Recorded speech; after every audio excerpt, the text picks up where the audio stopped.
Hello dear friends, welcome to you my YouTube channel Dev chemistry classes.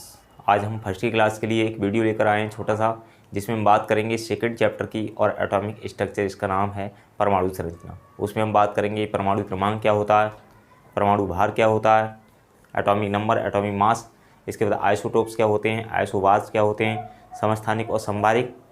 After this हम बात करेंगे हुंस का नियम, पॉली का नियम, अबॉव का नियम, और आफ्टर दिस क्वांटम नंबर्स क्या होती है, क्वांटम नंबर्स हम कैसे कैलकुलेट करते हैं, इन सब की आज हम स्टडी करेंगे। आइए स्टार्ट करते हैं एटॉमिक नंबर से, परमाणु क्रमांक से।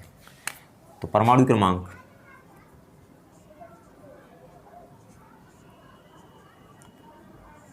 परमाणु क्रमांक जिसको एटॉमिक नंबर कहेंगे हम, एटॉमिक नंबर।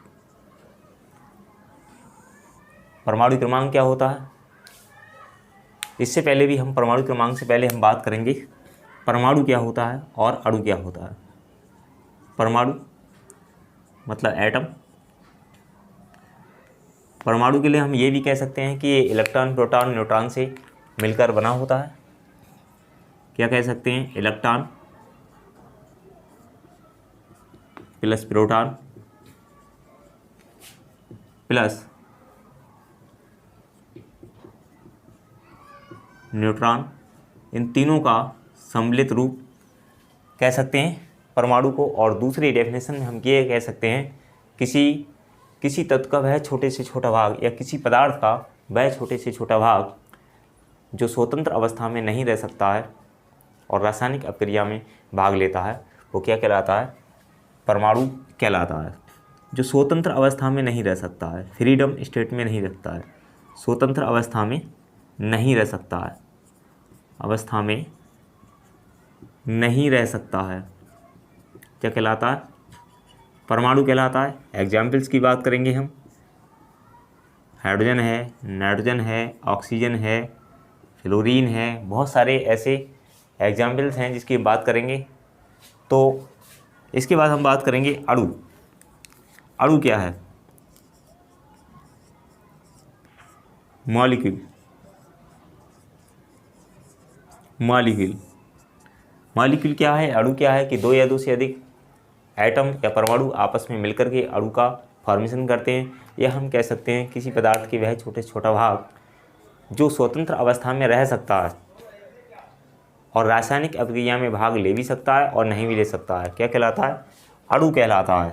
जैसे एग्जाम्पल्स की बात करें, N2 है, O2 है, F2 है, बहुत सारे एग्जाम्पल्स ऐसे हैं जो डाई एटॉमिक, ट्राई एटॉमिक के रूप में हो सकते हैं। इसके बाद हम बात करेंगे एटॉमिक नंबर की।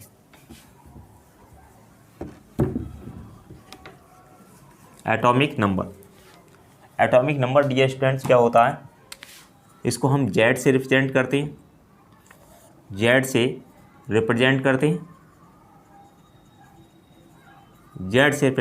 हैं।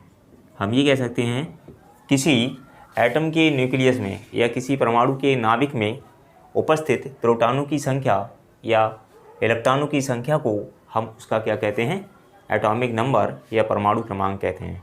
किसी परमाणु के न्यूक्लियस में क्या कहेंगे, किसी परमाणु के न्यूक्लियस में उपस्थित प्रोटॉनों या इलेक्ट्रॉनों की संख्या को हम उसका क्या कहेंगे, परमाणु क्रमांक कहेंगे। द नंबर ऑफ इलेक्ट्रॉन और number of proton present in the nucleus of the atom is called atomic number. तो इस तरह से परमाणु क्रमांक को हम जेड से शो करते हैं। जेड बराबर हम क्या लिख सकते हैं, P बराबर E। जो जेड की संख्या होगी क्या कहेंगे हम, परमाणु क्रमांक बराबर प्रोटॉनों की संख्या, परमाणु क्रमांक बराबर प्रोटॉनों की संख्या, और क्या कह सकते हैं डियर स्टूडेंट्स, बराबर इलेक्ट्रॉनों की संख्या। इस तरह से हम परमाणु क्रमांक की डेफिनेशन को समझते हैं। आफ्टर दिस हम बात करेंगे परमाणु भार की, एटॉमिक मास की। परमाणु भार,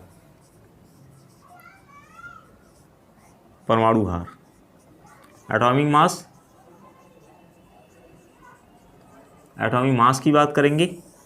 तो क्या कहेंगे, किसी परमाणु के नाभिक में उपस्थित प्रोटॉनों की संख्या प्लस न्यूट्रॉनों की संख्या के योग को हम उसका परमाणु भार कहते हैं। The addition of number of electron and number of proton, या हम कह सकते हैं number of proton, addition of number of proton plus number of neutron in the nucleus of the atom, क्या कहेंगे, इज कॉल्ड एटॉमिक मास। किसी परमाणु के नाभिक में उपस्थित प्रोटॉनों की संख्या प्लस न्यूट्रॉनों की संख्या के योग को हम उसका परमाणु भार कहते हैं। हम इसको ए से शो करते हैं, क्या कह सकते हैं, A equal to P plus N, क्या कर सकते हैं, ए इक्वल टू, यहाँ पर ई भी लिख सकते हैं, ई प्लस एन, और क्या लिख सकते हैं, A equal to Z plus N. मतलब परमाणु भार इक्वल टू, परमाणु भार इक्वल टू क्या हो जाएगा, प्रोटॉनों की संख्या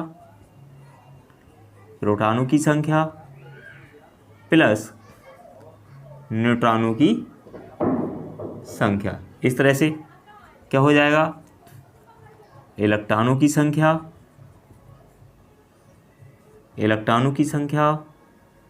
प्लस न्यूट्रॉनों की संख्या,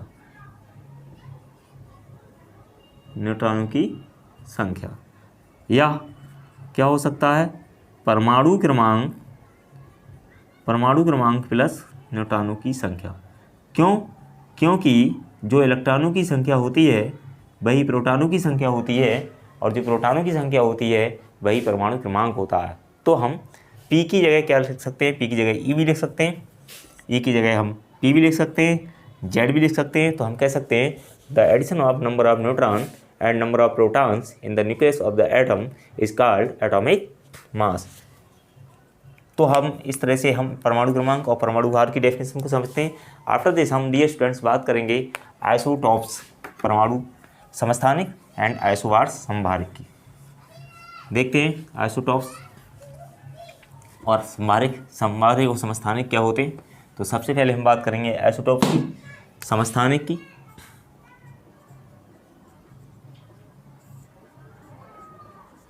समस्थानिक आइसोटॉप्स,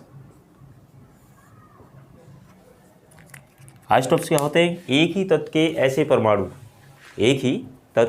परमाणु जिनके परमाणु क्रमांक समान होते हैं, परमाणु भार अलग अलग होते हैं, एक दूसरे के क्या कहलाते हैं, समस्थानिक कहलाते हैं।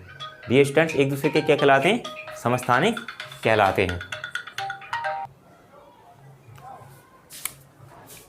तो क्या बताया हमने बताया कि किसी एक ही तत्व के ऐसे परमाणु जिनके परमाणु क्रमांक समान हो और परमाणु भार अलग अलग हों, एक दूसरे के समस्थानिक कहलाते हैं।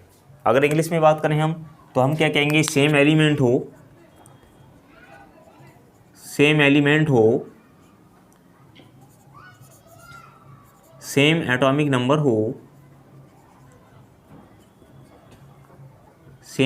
नंबर हो, डिफरेंट एटॉमिक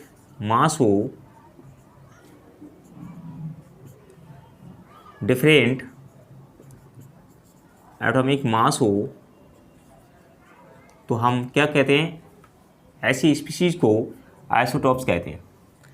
एग्जाम्पल्स की बात करेंगे तो क्या हो जाएगा, 1H1, 1H2, 1H3, जिसके एटॉमिक नंबर तो सेम हैं, एटॉमिक मास डिफरेंट हैं, एक दूसरे के क्या कहलाते हैं, समस्थानिक कहलाते हैं। और भी क्लोरीन 17, 35, क्लोरीन 17, 37, कार्बन 6, 12, कार्बन 6, 30। इस तरह से बहुत ज़्यादा चर्चित ये वाला एग्जाम्पल होता है, हाइड्रोजन के 3 समस्थानिक होते हैं, प्रोटियम, ड्यूटेरियम, ट्राइटियम। इस तरह से ये समस्थानिक हो जाते हैं। Same element, same atomic number, different atomic mass, एक ही तत्व के ऐसे परमाणु जिनके परमाणु क्रमांक समान होते हैं और परमाणु भार अलग अलग होते हैं, एक दूसरे के क्या कहलाते हैं, समस्थानिक कहलाते हैं। आइए अब बात करते हैं हम समभारिक की। समभारिक के लिए हम क्या बात करेंगे, भिन्न भिन्न तत्वों के ऐसे परमाणु जिनके परमाणु क्रमांक अलग अलग होते हैं और परमाणु भार समान होते हैं। जस्ट डबल जस्ट क्या हो जाता है, उसका विपरीत हो जाता है, अपोजिट हो जाता है। उसमें एटॉमिक नंबर सेम थे, एटॉमिक मास अलग अलग था। इसमें क्या हो जाता है, एटॉमिक नंबर जो होता है वो अलग अलग होता है और एटॉमिक मास सेम हो जाता है। एक दूसरे की क्या कहलाते हैं, आइसोबार्स कहलाते हैं। अगर हम बात करें तो क्या हो जाएगा हमारा, डिफरेंट एटॉमिक नंबर हो जाएगा। डिफरेंट एटॉमिक नंबर हो, डिफरेंट एलिमेंट हो,